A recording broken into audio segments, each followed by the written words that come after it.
गंगा नारायण सिंह से हमारी बातचीत हो रही थी।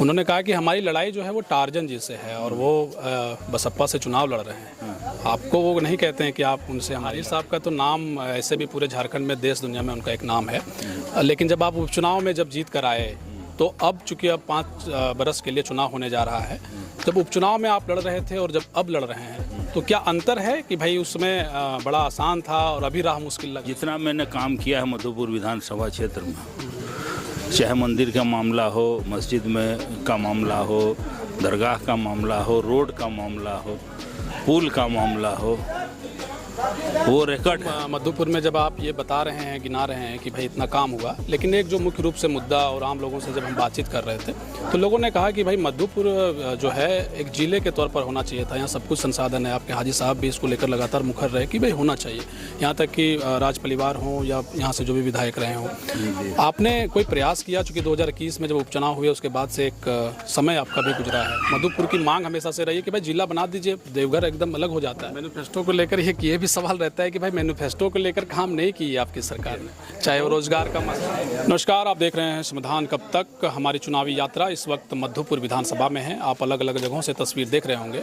यहाँ मधुपुर में मिठाई खूब यहाँ की चर्चा में रहती है और यहाँ राजनीति भी एक तरीके से बहुत गर्म है।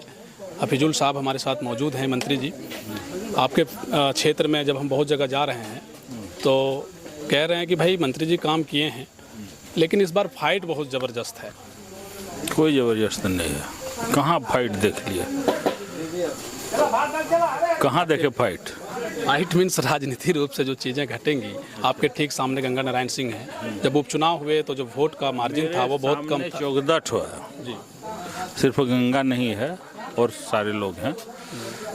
विपक्ष मेरा 14 है, 14 के खिलाफ में मेरा कंपटीटर 14 प्रत्याशी है। अभी ठीक जब आपसे बात कर रहे हैं उससे ठीक कुछ देर पहले, 2-3 घंटे पहले गंगा नारायण सिंह से हमारी बातचीत हो रही थी।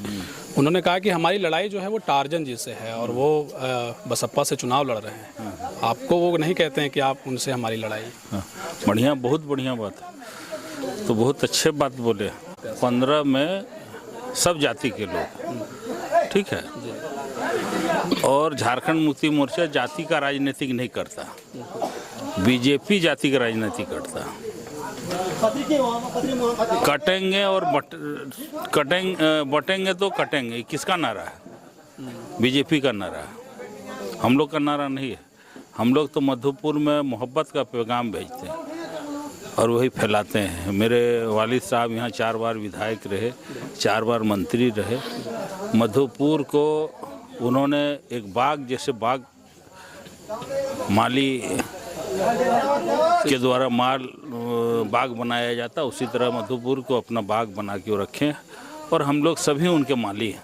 और उनका जो सपना मधुपुर को एक अच्छा मधुपुर, सुंदर मधुपुर, शिक्षित मधुपुर बनाने का है, उसी को आगे हम लोग बढ़ा रहे हैं।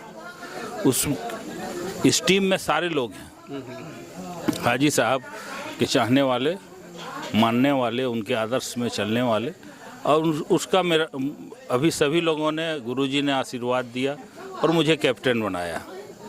सिर्फ हाजी साहब का तो नाम ऐसे भी पूरे झारखंड में, देश दुनिया में उनका एक नाम है, लेकिन जब आप उपचुनाव में जब जीत कर आए तो अब चूंकि अब 5 बरस के लिए चुनाव होने जा रहा है, जब उपचुनाव में आप लड़ रहे थे और जब अब लड़ रहे हैं तो क्या अंतर है कि भाई उसमें बड़ा आसान था और अभी राह मुश्किल लग रही है? देखिए, उपचुनाव जो था वो हाजी साहब के नाम से था। ये सच्चाई नहीं सब बोलता, ठीक है, लेकिन मैं बोलता हूँ। उस वक्त मैं हाजी साहब का बेटा हूँ और गुरुजी ने मुझे नेतृत्व करने का मौका दिया, आशीर्वाद दिए, क्योंकि घर का बड़ा लड़का हम थे। और जब पढ़ाई कंप्लीट करके फिर मैं नौकरी किया, नौकरी छोड़ के जब मैं अपने वालिद साहब के साथ में बैक सपोर्ट मैनेजमेंट में करता था, तो गुरुजी को भी मैं पसंद आया, हेमंत बाबू भी पसंद आया, तो मुझे नेतृत्व करने के लिए दिए। लेकिन पूरा टीम हम लोग के चलते हैं। मेरा जो भी काम होता है सब हम लोग टीम वर्क के साथ करते हैं। और अभी जितना मैंने काम किया है मधुपुर विधानसभा क्षेत्र में, चाहे मंदिर का मामला हो, मस्जिद में का मामला हो, दरगाह का मामला हो, रोड का मामला हो, पुल का मामला हो, वो रिकॉर्ड है। डीएमएफटी से भी छोटा छोटा भी मैं काम किया हूँ, अनटाइड से किया हूँ, पर्यटन विभाग से किया हूँ, कला संस्कृति विभाग से किया हूँ, आरईओ से किया हूँ, पीडब्ल्यूडी से किया हूँ, पीएचडी से किया हूँ। अभी मेरे क्षेत्र में 152 करोड़ का इलेक्ट्रिक का काम होगा। मधुपुर नगर पालिका में 60 करोड़ रुपया का, जिसमें 15 करोड़ लाइट का, 35 करोड़ रुपया रोड और नाली का और 10 करोड़ रुपया टाउन हॉल का। ऐसा टाउन हॉल जो आज तक पूरे झारखंड में नहीं बना है। पहला मॉडल टाउन हॉल मधुपुर में मैं बनवाने जा रहा हूँ, उसका टेंडर भी हो गया।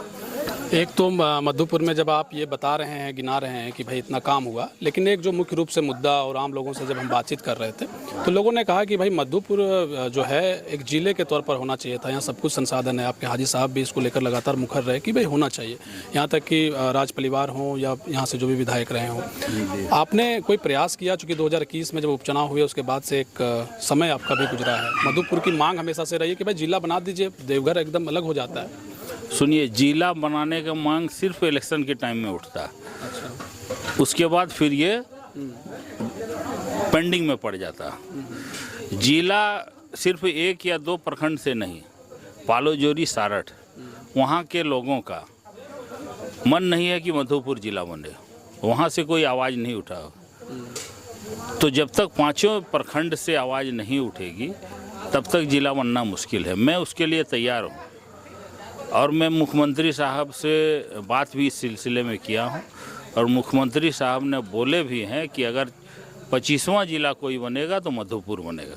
एक योजना जो आप खूब लेके जा रहे हैं, या आपकी पार्टी मुख्यमंत्री मैया सम्मान योजना बहुत चर्चा में रही और इसको लेकर के सम्मान यात्रा भी आप लोग निकाल रहे थे। कल्पना सोरेन लीड कर रही थी, बेबी देवी भी लीड कर रही थी, लेकिन भाजपा आरोप लगाती है कि भाई ये चुनाव के वक्त लाया गया योजना है, बस वोट को जो है एक तरीके से खरीदने का ये प्रयास है। अच्छा, अब वो गोगो दीदी योजना लाया था, कब के लिए लाया था? जो फॉल्स योजना गोगो दीदी योजना लाया था ना, वो कब लाया था? वो 1 साल पहले तो नहीं लाया था, वो भी तो अभी लाया था। यही बात कह रहे हैं कि भाई जब सरकार 5 साल पहले बनी, ठीक है, पहले लाना चाहिए था। अगर ये इस तरह की योजना लानी थी, सम्मान देना था, तो चुनाव के वक्त क्यों लाया गया? चुनाव के वक्त नहीं, ये 5-6 महीना पहले से हम लोग का प्लानिंग था। हेमंत बाबू जेल चल जाने से ये पेंडिंग पड़ गया और हम लोग कितना परेशान थे। 2 साल कोरोना में, 1 साल सरकार गिराने के चक्कर में बीजेपी था, उसको हम लोग बचाए। तो लास्ट में सरकार गिराने का ही प्रक्रिया था कि हेमंत बाबू को जेल भेजा। उनका ये सोचना था कि हेमंत बाबू जेल जाएंगे, पार्टी बिखर जाएगा। उसमें कहीं न कहीं षड्यंत्र में चंपाई बाबू भी थे, अब हम लोग को पता चलता है। लेकिन हम लोग उन्हीं को फिर मुख्यमंत्री बना दिए, तो उनके पास ऑप्शन नहीं रहा कि अब हम क्या करेंगे। लास्ट में जब हम लोग माननीय मुख्यमंत्री हेमंत बाबू सत्ता संभाले, तो जो उनका डील था, उस डील में जब वो फेल होने लगे तब लास्ट में पार्टी छोड़ दी। एक अंतिम सवाल है, जब हम देखते हैं कई चीज़ों को, एक जो सबसे बड़ा बात है जो भाजपा कहती है कि भाई रोहिंग्या और घुसपैठ को लेकर जब बात रखती है, और ये कई तरह से समझिए कुछ दिन से ही वो इन मुद्दों को लेकर मुखर रही है, बातचीत करते रही है। आप अपनी योजनाओं को गिना रहे हैं, विकास का पैमाना लोगों के बीच सेट कर रहे हैं कि भाई हमने ये काम किया है।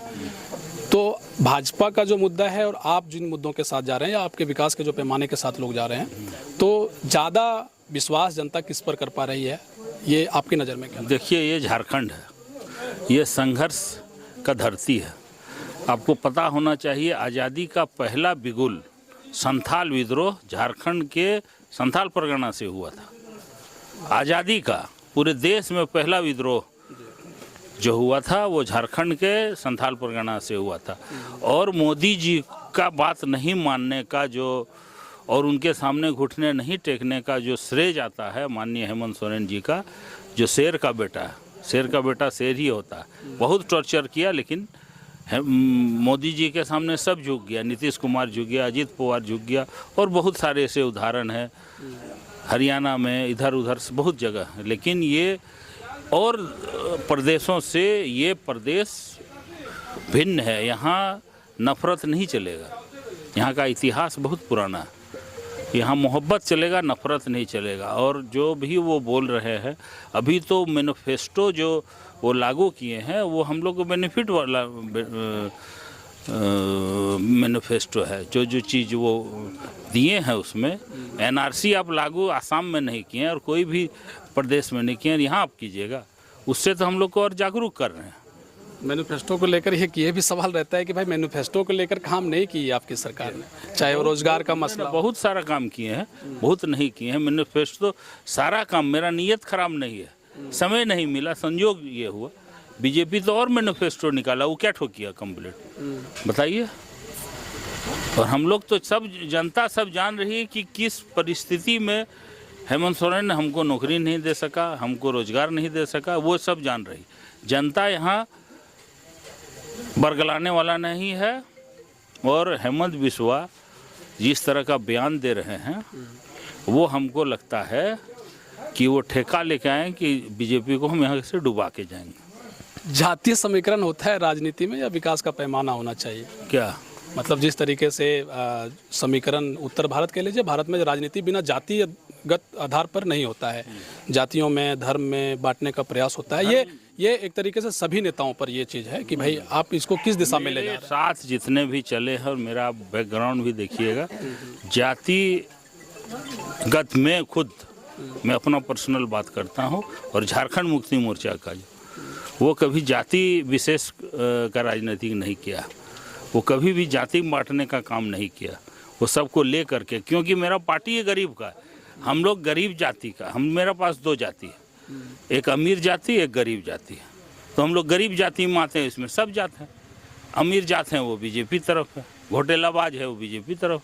हम लोग गरीब हैं, गरीब में सब आते हैं। आप ब्राह्मण हैं, आप भी मेरे साथ, अगर गरीब हैं तो मेरे साथ, अगर अमीर हैं तो आप बीजेपी के साथ हैं। सीधा सीधी फंडा है गरीब और अमीर का। एक तरफ अडानी है, अंबानी है, और एक तरफ हम लोग गरीब हैं। ज़्यादा दौड़ भाग करना पड़ रहा है इस चुनाव में, या एकदम जीत को लेकर आश्वस्त है? नहीं, जो हम चल रहे हैं उसी तरह चलेंगे और उसी तरह में कामयाब होंगे। कहीं कोई दिक्कत नहीं है। मेरे साथ हम ही एक ही नहीं है, यहाँ 5000 हफीज बन करके फील्ड में काम कर रहा है। सिर्फ मैं नहीं कर रहा, 5000 हफीज। और मेरे लिए नहीं, अपने के लिए, अपना सम्मान के लिए, हाजी साहब का सम्मान के लिए, गुरुजी का सम्मान के लिए, हेमंत बाबू का सम्मान के लिए, मेरे लिए नहीं। सब अपने आप में हफीज है। 5000 हफीज घूम रहा है पूरे क्षेत्र में। चलिए, बहुत शुक्रिया सर समय देने के लिए। Thank you.